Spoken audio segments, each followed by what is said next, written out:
Hello বন্ধুরা, তোমরা সবাই কেমন আছো? আশা করছি সবাই খুব ভালো আছো, আমিও ভালো আছি। তো বনুস ব্লগে তোমাদেরকে স্বাগত জানাচ্ছি। দিয়ে আজকের ভিডিওটা আমি শুরু করছি। এখন বাজে সকাল 10:30টার মতন। তো দেখো, এদিকে আমার ছেলে জলখাবার খাওয়া গেছে, আমারও হয়ে গেছে। আর এদিকে ছেলে আম খেতে চাইছিল, তাই জন্য ফ্রিজ থেকে একটা আম বার করলাম। আম বার করে ওকে ওরমভাবে কেটে চৌকো করে কেটে দিলাম, ও ওরমভাবে আর কি খেয়ে নেবে। তো তারপরেই দেখো আমি চলে আসলাম রান্নার কাজে, নেমে পড়লাম। রান্নার ভাত ডাল এগুলো সবই হয়ে গেছে, শুধু লাস্টে পনিরের তরকারিটা বাকি। তো আজকে ভাবছি পনিরটা একটু অন্যরকমভাবে করবো, অন্যরকম স্টাইলে করব, তাই জন্য ভাবলাম তোমাদের সাথে শেয়ার করি। তোমরাও দেখলে হয়তো ভালো লাগবে, তোমরাও এরমভাবে ট্রাই করতে পারো, একবার দেখবে ভালো লাগবে। হয়তো তোমরা কেউ কেউ করো, আবার কেউ কেউ হয়তো করো না, বেশিরভাগ জনই হয়তো করো, কিন্তু আমি কোনোদিন করিনি এরমভাবে। তো এই ফার্স্ট আমি এরমভাবে করে দেখলাম, মানে চালমগজ কাজু এগুলো দিয়ে করেছি, কিন্তু পনির না ভেজে এরমভাবে করিনি কোনো দিন। তো যাই হোক, দেখলে মিক্সার গ্রাইন্ডারে আমি চালমগজ, কাজু বাদাম, টমেটো, আদা, লঙ্কা আর একটু পোস্ত, এটা দিয়ে আমি মিক্সার গ্রাইন্ডারে একটু জল দিয়ে বেটে নেবো, সঙ্গে সঙ্গে বেটে নেবো, এর কারণ আমি ভিজতে দেবো না। তো সঙ্গে সঙ্গে আমি বেটে নেবো। আর এদিকে দেখো ডিশের মধ্যে দারচিনি, লবঙ্গ, এলাচ, গোলমরিচ এগুলো আমি ডিশের মধ্যে নিয়ে নিয়েছি। আর এটাকে আমি মিক্সার গ্রাইন্ডারে পেস্ট করে নেবো। তো এইদিকে দেখো আমার পেস্ট করা হয়ে গেছে, কী সুন্দর লাগছে না পেস্ট করাটা। তারপরে দেখো এদিকে কড়াই বসিয়ে দিয়েছি, তেলটা গরম হলে এর মধ্যে ওই যে একটু 1 চামচ মতন, 1 চামচ না, অল্প একদম পুচকি চামচের আমি 1 চামচ ঘি দিয়েছি, যেগুলো ছোটো চামচ হয়, একদম ছোটো ছোটো চামচ, যেগুলো মশলার ডিবেতে থাকে। তো তারপরেই দেখো আমি এই যে গোটা গরম মশলাগুলো রেখেছিলাম, জিরে, এলাচ, লবঙ্গ, গোলমরিচ, সেগুলো সবই আমি দিয়ে দিলাম। আর একটু তার সাথে অল্প পরিমাণে একদম অল্প গোটা জিরে দিয়েছি। জিরে তোমরা দিতেও পারো, না দিতেও পারো, আমি দিলাম। অনেকে আবার মিক্সার গ্রাইন্ডারে পেস্ট করে। তো যাই হোক, তারপরে দেখো আমি এই যে গ্রেভিটা যেটা করেছিলাম, মিক্সার গ্রাইন্ডারে পেস্ট যেটা করেছিলাম, সেটা আমি কড়াইতে ঢেলে দিলাম। দিয়ে এবার নাড়তে থাকছি। নাড়তে নাড়তে যখন এটা তেলটা বেরিয়ে আসবে, তখন আমি পনিরগুলো দিয়ে দেবো। তো আমি অন্য সময় কি করি, তারপরে দিলাম একটু চিনি, একটু নুনটা একটু মনে হচ্ছে আর একটু লাগবে, সেই জন্য একটু নুন অ্যাড করলাম। তো এই তরকারিতে হলুদ দেয় না, পনিরের তরকারিতে, আবার কোনো কোনো পনিরের তরকারিতে হলুদ দেয়। তো আমি আর হলুদ দিইনি, আমি এরমভাবেই করলাম।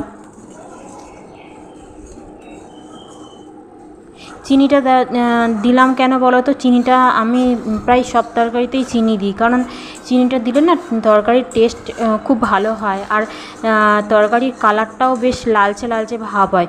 অনেকে দেখেছি যে চিনি দেয় না, কিন্তু লঙ্কার গুঁড়ো দেয়, লাল লঙ্কা, যেগুলো কাশ্মীরি রেড চিলি পাউডার, সেগুলো দেয়। তাতে বলে যে কালার ফিরে আসে। হ্যাঁ, অবশ্যই সেই রেড চিলি পাউডার দিলে কালার অবশ্যই আসে, কিন্তু কী বলো তো, তুমি যদি লাল দেখে টমেটো বা লাল যে কাঁচা লঙ্কা হয়, সেই লাল কালারের কাঁচা লঙ্কা, আর তুমি যদি একটু চিনি দাও, তাহলেই পুরো রেড চিলির মতন তরকারিটা খেতে লাগবে। মানে তখন মনে হবে না যে তুমি রেড চিলি দাও। তো একবার তুমি এরমভাবে ট্রাই করতে পারো। আমি রেড চিলি পাউডার খাই না, কারণ আমার যেহেতু প্রবলেম আছে পেটের, সেই জন্য আমি খাই না।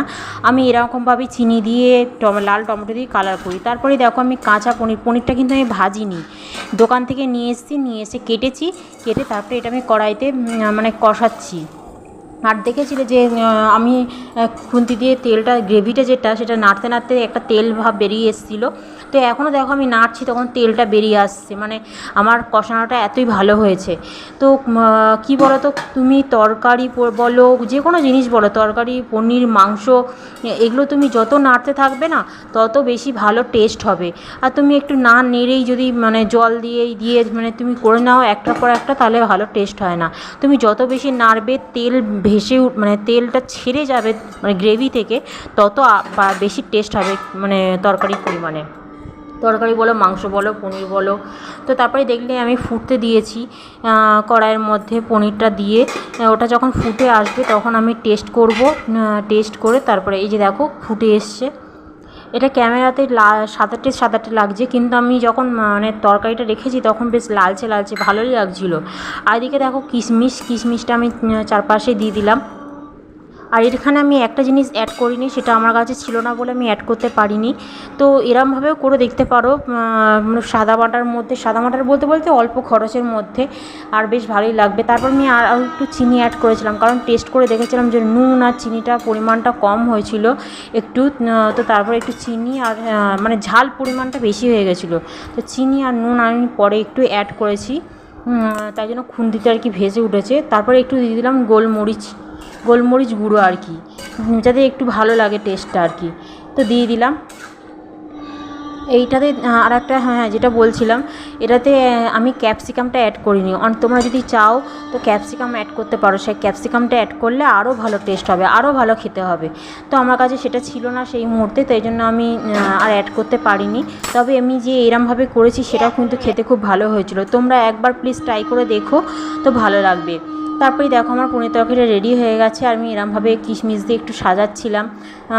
আর মাঝখানে একটা আর কি আমি সবুজ লঙ্কা, মানে রেড চিলি যেটা, গ্রিন চিলি যেটা, সেটা আমি পুঁতে দিলাম। হ্যাঁ, তারপর আমি তুলে নিয়েছিলাম, আবার আমি সেটাকে এরমভাবে শুয়ে দিলাম আর কি, মানে সাজানোর জন্য। তো যাই হোক, দেখো আমার পনির তরকারি কিন্তু খেতে হেভি লাগে। তোমাদের কেমন লাগে তোমরা অবশ্যই জানিও। তারপরে চলে আসলাম মশলা গুঁড়ো করবো একটুখানি। এদিকে দেখো আমি বাটিতে নিয়ে নিয়েছি মৌরি, মেথি, জিরে, গোটা জিরে আর কি, শুকনো লঙ্কা, আর হচ্ছে আর একটা কী ছিল, ধনে। এই যে আমি এটা ধনে দিয়ে দিলাম, আর শুকনো লঙ্কা দিয়ে দিলাম, জিরে দিয়ে দিলাম, মেথি দিয়ে দিলাম, আর মৌরি। এই মশলাগুলো দিয়ে আমি এটাকে ভাজবো, ভালোভাবে ভাজবো, ভেজে এটাকে আমি গুঁড়ো করব। যখন গুঁড়োটা করব না, দারুণ টেস্ট হবে। অনেকে তোমরা জানো না যে মশলার মধ্যে মানে যে মেথি দেয়, কিন্তু আমি মশলার মধ্যে আমিও জানতাম না, কিন্তু আমি একটা ভিডিওতে দেখেছি, মানে রান্নার ভিডিওতে, যে মেথি দিলে ভালো টেস্ট হয়। তো আমি সেই থেকে মেথি, মৌরি, জিরে, ধনে, শুকনো লঙ্কা এগুলো আমি দিই, মানে আচারের মশলার মতন আর কি খেতে হয় এগুলো। তোমরা এই মশলাটাও তোমরা ট্রাই করে দেখতে পারো। আর তোমরা যখন তেল মশলা যদি করতে চাও, মানে মুড়ি দিয়ে খাওয়ার জন্য, তেল আর একটু কাঁচা লঙ্কা আর এই মশলাটা দিয়ে তোমরা রোদের মধ্যে মজতে দেবে, মজতে দেখবে ওইটাও ভালো লাগবে মুড়ি দিয়ে খেতে। তারপরে দেখো আমার ওইদিকে কৌটোতে দেখছো ওটা ধনে গুঁড়ো করেছি, শুধু ধনে গুঁড়ো করেছি, ধনেটাকে ভালোভাবে ভেজে নিয়ে। তারপরে এইদিকে বাটিতে আমি দেখলে যেটা 5 মশলা মানে করলাম, কড়াইতে ভাজলাম, ধনে, জিরে, মেথি, মৌরি, শুকনো লঙ্কা, 5 মিশিলি যেটা। তো তারপরে ওটা বাটিতে ঠান্ডা হয়ে গেছে, ঠান্ডা হয়ে যাওয়ার পর আমি মিক্সার গ্রাইন্ডারে ঢেলে দিলাম। গরম অবস্থায় মিক্সার গ্রাইন্ডারে তুমি যদি পেস্ট করো, সেটা তো মানে ক্ষতি হতে পারে, সেই জন্য আর কি আমি ওটাকে ঠান্ডা করে নিলাম। ঠান্ডা করে নিয়ে মিক্সার গ্রাইন্ডারে আমি পেস্ট করব। তারপরে দেখো আমার পেস্ট করা হয়ে গেছে, আর গন্ধটা হেভি সুন্দর বেরোচ্ছিলো। যখন পেস্টটা করেছি দারুণ গন্ধ বেরোচ্ছিলো। ধনের গুঁড়ো মানে একটা গন্ধটাই পুরো আলাদা, ধনে গুঁড়ো মশলার গন্ধ, ধনে গুঁড়ো, জিরে গুঁড়ো, মশলার গন্ধটাই আলাদা। তারপরে চলে আসলাম দুপুরবেলা রান্না কী করেছি তাই তোমাদের সাথে শেয়ার করলাম। ভাত, ডাল, মুসুর ডাল আর কি, পনিরের তরকারি যেটা করেছিলাম, এদিকে দই, এদিকে লেবু, আর ওইদিকে বেগুন ভাজা করেছি, এই বেগুন ভাজা, আর ওইদিকে পাঁপড় ভাজা করেছি, পাঁপড় ভাজা। এই হচ্ছে আজকে দুপুরের খাবার। তো আমরা খেতে থাকি, তোমরা দেখতে থাকো, ঠিক আছে? তো আমার পনিরের তরকারি রেসিপিটা কেমন হলো, মানে কেমন লাগলো তোমাদের অবশ্যই জানিও কমেন্ট করে। আমি জানি তোমরা হয়তো জানাবে না, তোমরা হয়তো আমার ভিডিওটা দেখবেই না কেউ, তবুও তোমাদেরকে বললাম আমি। আর এদিকে তারপরে দেখো আমার একটা পার্সেল এসেছিলো, আমি খুলে ফেলেছিলাম, তারপরে মনে হলো তোমাদের সাথে এটা আমি শেয়ার করি। এটা হচ্ছে তামার বোতল, আমার বর আমার জন্য গিফট মানে কিনেছে আর কি, কিনে গিফট করেছে। কারণ আমার পেটে আমাশার প্রবলেম আছে, সেই জন্য আর কি ও তামার সকালবেলা খালি পেটে তামার বোতলে জল খাওয়া খুব ভালো, সেই জন্য আর কি তামার বোতলও কিনে দিয়েছে আমাকে। তো এটাতে করে আমি এখন জল খাবো, ঠিক আছে? তো আমার ব্লগটা আমি এখানেই শেষ করছি। তোমরা আশা করি তোমাদের এই ব্লগটা ভালো লাগবে। আমি ছোটোর মধ্যে করলাম, অল্পর মধ্যে করলাম, আর একটু অন্য রকমভাবে করলাম, যাতে তোমাদের দেখতে ভালো লাগে। তো আজকের মতন এখানেই শেষ করছি। টাটা, তোমরা ভালো থেকো, সুস্থ থেকো, ঠিক আছে?